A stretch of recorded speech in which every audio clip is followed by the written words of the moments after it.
بسم اللہ الرحمن الرحیم۔ ہاروت و ماروت متکبر ہوئے اور اسی وجہ سے انہوں نے مار کھائی۔ ان کو اپنی پاک دامنی پر بے حد گمنڈ تھا، مگر قضائے الہی کے سامنے کسی کو دم مارنے کی جرت نہیں۔ شیر کے مقابلے میں بھینس کو کیا اطمینان نصیب ہو سکتا ہے؟ آندھی بڑے درختوں کو اکھاڑ دیتی ہے لیکن چھوٹی گھاس پر احسان کرتی ہے۔ انسان میں روح کی موجودگی کی بدولت عقل ہے، اور روح انسان کی سانس کو مختلف حرفوں کی آواز میں منہ سے خارج کرتی ہے۔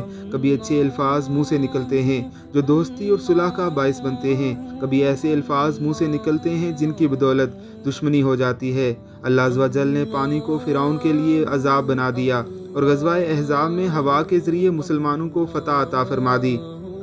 ابن عربی رحمہ اللہ فرماتے ہیں کہ مؤثر حقیقی تو اللہ عز و جل کی ذات ہے، اور اس کائنات میں آسمانوں اور زمینوں کی حیثیت اس کے نزدیک تنکے سے زیادہ نہیں ہے۔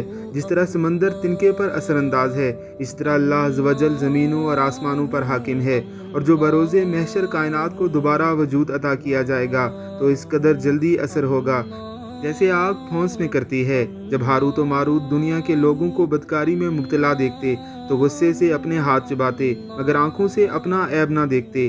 بدصورت نے آئینہ دیکھا تو اسے آئینے پر غصہ آیا اور اس نے منہ پھیر لیا۔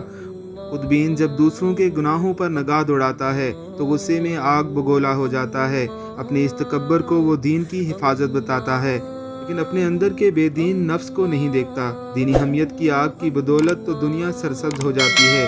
ہاروت و ماروت سے اللہ عز و جل نے فرمایا کہ شکر ادا کرو کہ تم شہوت سے محفوظ ہو۔ اگر میں اسے تم پر کھول دوں تو تمہیں آسمان قبول نہیں کرے گا۔ وہ پاک دامنی جو تم میں موجود ہے وہ میرے بچانے اور حفاظت کی وجہ سے ہے۔